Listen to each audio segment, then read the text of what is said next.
தமிழ் மண் என்பது வெறும் மண் அல்ல, அது கனவுகளை விதைக்கும் தாள்.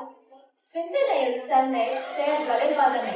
இந்த பண்புகள் தான் நம்ம மிக வைக்கும் சாதனையாளர்களாக உருவாக்குகிறது.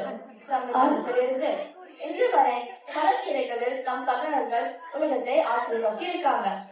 அறியப்பட்ட சாதனையாளர்களும் அமைதியா சாதித்த முகங்களும் நேற்றின் பெருமையும் இன்றைய நம்பிக்கையும் ஒரே மேடையில் சந்திக்கிறது. இதோ பல துறைகளில் மின்னும் நம் மிளிரும் முத்துக்களுக்கு ஒரு மரியாதை அணிவகுப்பு. கேள்விகளை கண்டுபிடிப்புகளாக மாற்றும் துறை, வானத்தையும் விண்வெளியையும் ஆராயும் துறை. நான் சுப்பிரமணியன் சந்திரசேகர். நட்சத்திரங்கள் மற்றும் விண்வெளி பற்றி ஸ்டடி பண்ண ஆஸ்ட்ரோபிசிசிஸ்ட். பெரிய பெரிய நட்சத்திரங்கள் எப்படி பிளாக் ஹோலா மாறுதுன்னு சொன்னது நான் தான். அறிவியல் துறையில இது உலகமே பாராட்டி இன்னொரு தமிழன் யாருன்னு தெரியுமா? இந்தியாவின் சந்திராயன் மூன் மிஷனில் முக்கிய பங்கு இருந்தது. ஸ்பேஸ் சயின்டிஸ்டே தல நம்ம ஊர் தமிழன் தான். கண்டுபிடிச்சிங்களா? இவர்தான் கே சிவன், முன்னாள் இஸ்ரோ சேர்மன். நான் டாக்டர் முத்துலட்சுமி ரெட்டி, இந்தியாவின் முதல் பெண் மருத்துவர். பெண் கல்விக்கும் அவங்க ஹெல்த்க்கும் வாழ்நாள் முழுவதும் போராடினேன். சயின்ஸ் ஃபீல்ட்ல இந்த காலத்துல சாதிச்ச தமிழ் பெண் யார் தெரியுமா? இவங்க நிலவுக்கு போன இந்தியன் மிஷனோட விஞ்ஞானி. சந்திரயான் 2 ப்ராஜெக்ட்ல முக்கியமான ஆளு.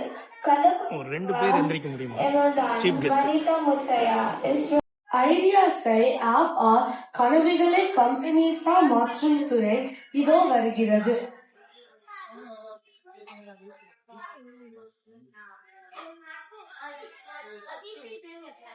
நான் டிவி சுந்தரம். ஒரு ஸ்மார்ட் டிரான்ஸ்போர்ட் பிசினஸை தொடங்கி டிவிஎஸ் குரூப்பாக வளர்த்தேன். பேருந்து, மிதிவண்டி, தொழிற்சாலை எல்லாவற்றிலும் இந்தியாவின் வளர்ச்சிக்கு காரணமாகும். கடின உழைப்பில் வெற்றிய மறிய இதை தமிழ் தொழில்நுட்ப யார் தெரியுமா? கூகுள், ஓப்பன் எக்ஸாலேஷன் என்னுடைய சுய நிறுவனத்தை தொடங்கிய தமிழ் வழியில் ஆர்டிபிஷியல் இன்டெலிஜென்ஸ் நிறுவனம் கண்டுபிடித்தார். அவர் கண்டுபிடிச்சிங்களா? இவர் தான் அரவிந்த் சீனிவாஸ், சர்ப்ளக்சிட்டி சிஇஓ. நான் டாக்டர் ஏ லலிதா. நான் இந்தியாவுடன் முதல் பெண் இன்ஜினியர். எலக்ட்ரிக்கல் இன்ஜினியரிங்ல வேலை செய்தேன். இன்ஜினியரிங் பெண்களுக்கான இல்லைன்னு சொன்னப்போ பெண்களும் பெரிய வேலைகள் செய்ய முடியும்னு நான் காட்டினேன். என்ன மாதிரி காலத்தில் முன்னோடி யாருன்னு பார்க்கலாமா?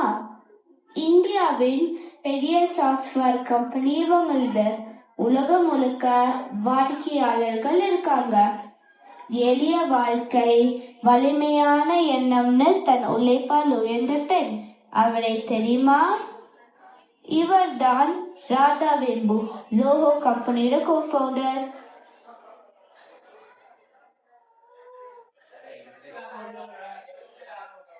ஃபர்ஸ்ட் என்ஜினியர், அப்புறம் குளோபல் ஆண்டர்பிரினர்ஸ் நம்ம பார்த்தோம். இதோ டெக்னாலஜி அண்ட் ஆண்டர்பிரினர்ஷிப்பின் எதிர்முத்துக்கள். அடுத்து வியர்வையே அத்தின் கொடியை உலக மேடைகளில் உயர்த்தியவர்கள் பார்க்கலாமா? நான் வாசுதேவன் பாஸ்கர். 1980 ஒலிம்பிக்ஸ்ல இந்தியன் ஹாக்கி டீமுக்கு தலைவர். இந்தியாவுக்கு கோல்ட் மெடல் வாங்கி தந்த ஒரு தமிழன். என்னை மாதிரியாக தமிழ்நாட்டுல இருந்த ஒரு ஸ்டேஜ்க்கு போனது யாரு தெரியுமா? 6 வயசுல செஸ் விளையாட ஆரம்பிச்சு உலகின் சிறந்த வீரர்களை பீட் பண்ணி இருக்காரு. சின்ன வயசுல வேர்ல்ட் சாம்பியன் பட்டம் வாங்கி இருக்காரு. கண்டுபிடிச்சீங்களா? இவர்தான் குகேஷ், உலக சதுரங்க சாம்பியன். நான் விஜயலட்சுமி, இந்தியாவின் முதல் பெண் chess grandmaster. Chess is for பாய்ஸ்ல காலத்துல நான் போர்டுல மட்டும் இல்ல, மைண்ட்லயும் மாற்றம் கொண்டு வந்தது நான். என்னை போலவே இன்றைய புதுமை பெண் யார் தெரியுமா?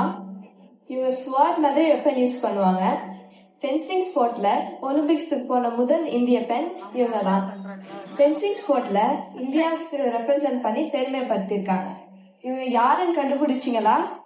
இவங்க C.A. பவானி தேவி, இந்தியாவின் முதல் ஒலிம்பிக் வாள் வீரர்.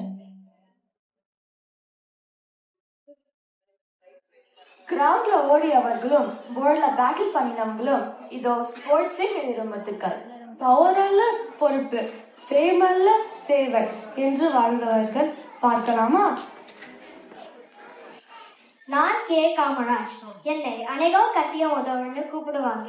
என்னுடைய பெரிய அடையாளம் பள்ளிக்கூடங்கள், மதிய உணவு, அனைவருக்கும் கல்வி. என்னை போலவே இந்த காலத்துல இவரோட சேவை பற்றி சொல்லவே வார்த்தையே இல்லை. இவர் ஹீரோ பேட்டலிஸ்ட்னு சொல்லுவாங்க. இவர் தைரியத்திற்கு வீர் சக்கர விருது கொடுத்தாங்க. இவரை தெரியுமா? இவர்தான் மேஜர் சரவணன், இந்திய ராணுவ வீரர். கார்கில் போரில் உயிர் நீத்த முதல் அதிகாரிகளில் ஒருவர். நான் சிபி முத்துமா, இந்தியாவோட first woman diplomat ambassador. Forest service பெண்களுக்கு இல்லைன்னு சொன்ன காலத்துல நான் இந்தியாவை உலகத்துல ரெப்ரசென்ட் பண்ணினேன். பொது தொழில ஹிஸ்டரி கிரியேட் பண்ணினேன். என்ன போலவே நம்ம நாட்டுக்காக சேவை செய்ய இன்றைய யாரு தெரியுமா? இவங்க ராணுவ பயிற்சி best correct award sword of honour வென்ற முதல் பெண். இந்திய குடியரசு அணிவகுப்புல ஃபர்ஸ்ட் ஆல் உமன் படையணிக்கு தலைமை தாங்கினார். கண்டுபிடிச்சிங்களா இவங்கள? இவர் தான் திவ்யா அஜித் குமார், இந்திய ராணுவ அதிகாரி. பாஸ்ட்ல வைத்த விதைகள் பிரசன்ட்ல கனியாகி நிற்கின்றன. இதான் பாலிடிக்ஸ் அண்ட் பப்ளிக் செக்டர் முட்டுக்கள். இந்த முத்துக்கள் வெறும் தேர்தல் அல்ல, நம் குழந்தைகள் நடக்க வேண்டிய பாதைகள். ஒரு காலத்தில் முடியாது என்று சொல்லப்பட்டதை முடியும் என்று நிரூபித்தவர்கள் இவர்கள். இன்று உலக மேடையில் மிளிரும் தமிழ் முத்துக்கள். ஆனால் இந்த மேடையில் இருக்கின்ற குழந்தைகளே நாளைய மிளிரும் முத்துக்கள்.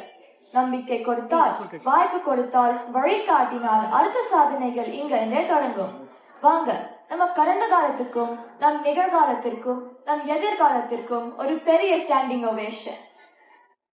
நன்றி, வணக்கம். நன்றி.